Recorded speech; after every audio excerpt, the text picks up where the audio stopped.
La voix de la RDC s'est fait entendre ce mercredi à l'ONU à l'occasion du discours du chef de l'État, Joseph Kabila, du haut de la tribune de l'Assemblée générale. C'est un tour complet de l'actualité abordé par Joseph Kabila qui a appelé les Nations Unies à la même rigueur entre États. Dans ce journal, nous décryptons ces discours avec Henri Souana, notre invité tout à l'heure. Aux concertations nationales, c'est déjà les derniers virages amorcés. Les participants n'ont que 24 heures pour rassembler les conclusions de leurs travaux. Ces conclusions qui passeront par la suite à la phase finale, l'adoption en plénière. Entre-temps, la France soutient la démarche. L'ambassadeur Likalad l'a dit ce mercredi à Oban Minakou. Et en santé, l'appel à l'arrêt de la grève de médecins a été timidement respecté. Voilà qui irrite l'Union nationale des infirmiers qui dénonce et s'insurge contre la démarche. On fait le point dans ce journal. Ravi de vous retrouver. Merci d'être avec nous pour vous informer. On se rend directement à New York. C'était l'une des adresses les plus attendues de l'Assemblée nationale, de l'Assemblée générale de l'ONU au vu de la dégradation de la situation dans la sous-région de Grand Lac. Joseph Kabila a adressé un tableau complet de la situation, appelant les Nations Unies à la même rigueur entre États, mais aussi à prendre une attitude plutôt active que passive. Il est à ce jour important de rappeler une double réalité, souvent méconnue ou occultée, à savoir que c'est pour avoir posé un acte de solidarité en accueillant sur son territoire des réfugiés originaires du Rwanda que les populations congolaises de l'Est de mon pays sont privées de la paix, droit élémentaire de tout être humain, et qui n'arrête de compter le mort. L'épisode le plus récent de cette tragédie sans fin étant celui de femmes et enfants de Goma, aplatis sous les bombes au mois de juillet dernier. Une véritable tragédie dont l'ampleur n'a d'égal dans l'histoire de l'humanité et qui ne peut laisser cette dernière indifférente. Mon pays lance-t-il un appel pressant à notre organisation de traiter tous les États membres avec la même rigueur et d'exiger de chacun le strict respect des principes de la Charte des Nations Unies.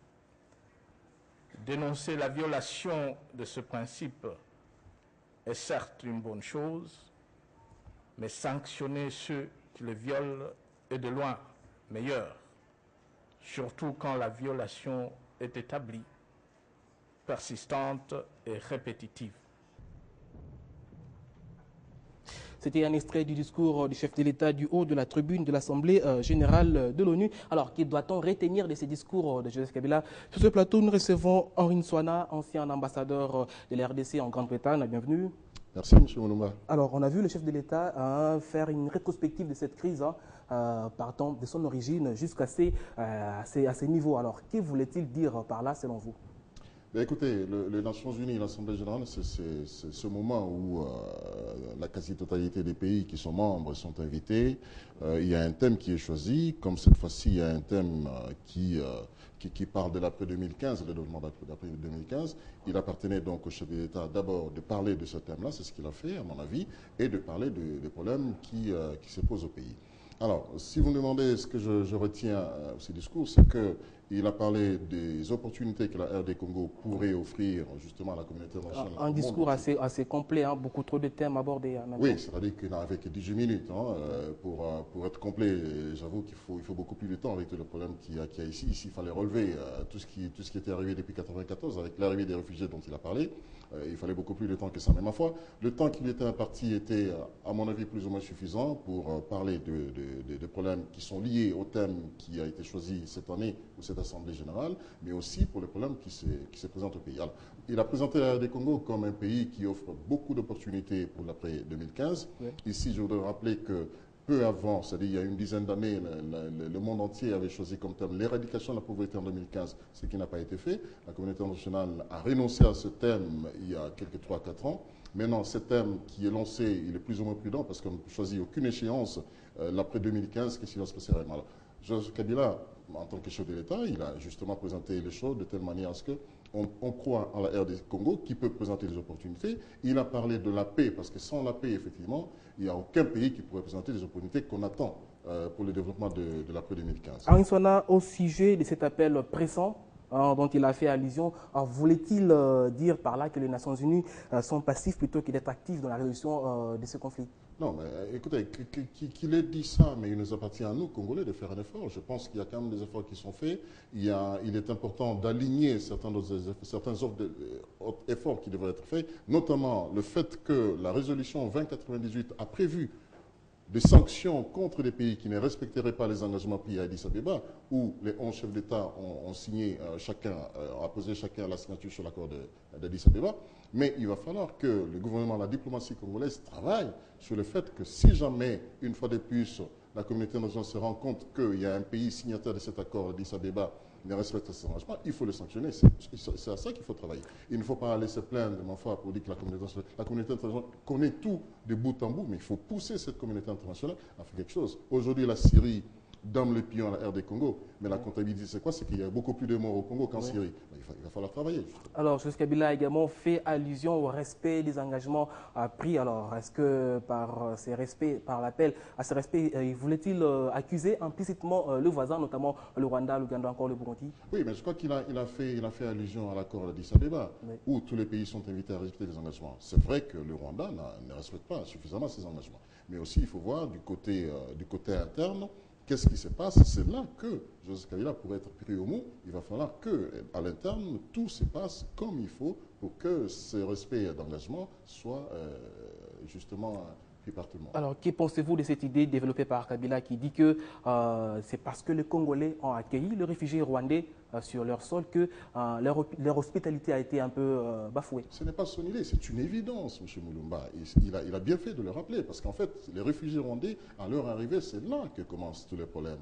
C'est là que commencent tous les problèmes. Avec l'arrivée, il faut maintenant en appeler, il l'a fait, je crois, timidement, mais évidemment, vous savez, là-bas, c'est de langage diplomatique qu'il faut. Il va falloir maintenant que notre diplomatie aille de l'avant pour rappeler que la communauté internationale doit tout faire, parce que c'est elle qui a demandé aux Zaïre de l'époque d'accueillir ces réfugiés. C'est elle qui a souhaité que ces réfugiés soient sur le sol congolais, mais c'est elle qui doit tout faire pour que ces réfugiés, non seulement qu'ils retournent chez eux, mais aussi qu'il y ait la sécurité et au Rwanda, mais aussi absolument au Congo où on en a besoin. Henri Souana, merci à vous. Je rappelle que vous êtes ancien ambassadeur de la RDC en Grande-Bretagne. Oui, merci.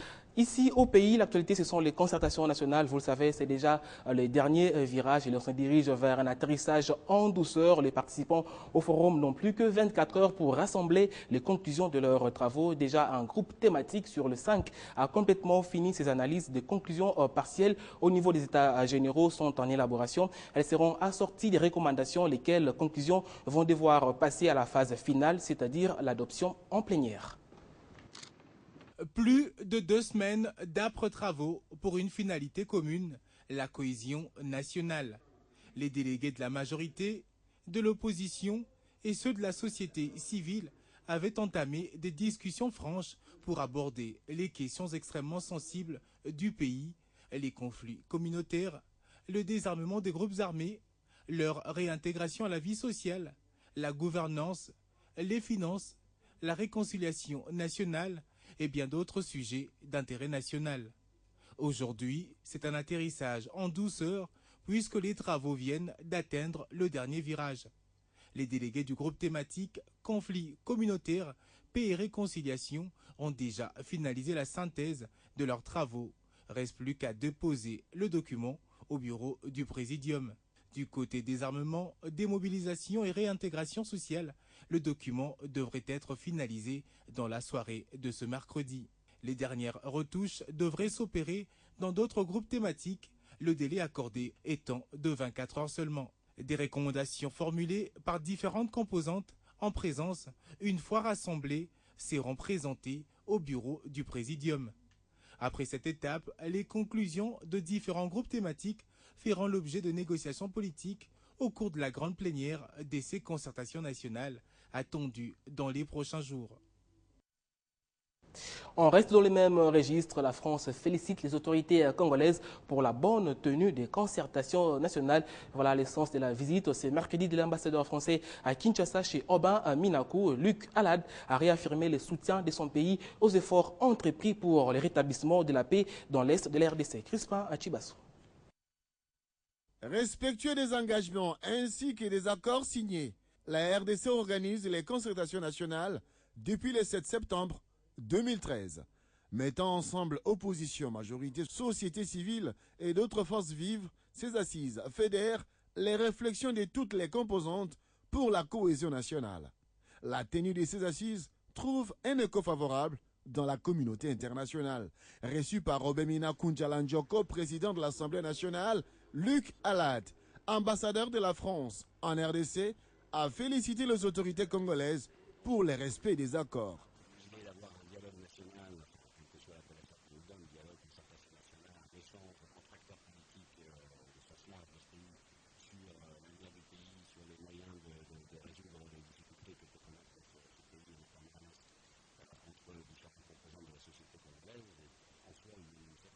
Trouver des solutions durables à la crise dans l'Est, plusieurs initiatives ont été entreprises par le chef de l'État, Joseph Kabila Kabange, et la diplomatie parlementaire emboîte les pas.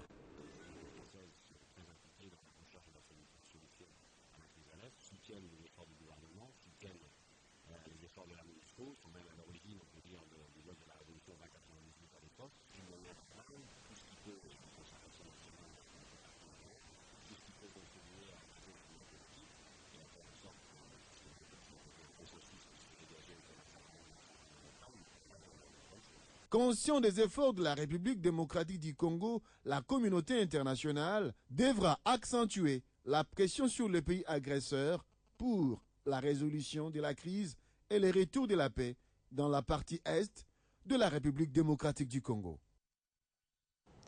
Parlons à présent de la situation qui prévaut actuellement dans le secteur de la santé. Vous le savez, c'est depuis samedi dernier que le gouvernement a recommandé aux médecins de mettre fin à leur mouvement de grève et de reprendre le service. Un appel qui malheureusement a été timidement respecté à Kinshasa et ces débrayages justement du corps médical ne passent pas du bon goût de l'Union nationale des infirmiers qui dénonce et s'insurge contre la démarche. Contrairement à l'ambiance qui a régné il y a de cela 2 jours, depuis la levée de la grève dans plusieurs établissements hospitaliers publics à Kinshasa, notamment à l'hôpital de référence de Kitambo, la clinique Ngalema et l'hôpital de l'amitié sino-congolaise, ici à l'hôpital général de Kinshasa, la reprise des blouses blanches a été vraiment timide. Le SINAMED, un des syndicats des médecins, lui, continue encore à garder sa position face à la cessation de grève exigée par le gouvernement. Les revendications qui ont été données par les 2 syndicats ont été prises en compte. Comme on l'a dit là, sur 7, il y a 6 qui ont été pratiquement élagués. Donc le 7e, donc les pistes et solutions sont là, acceptées par tout le monde.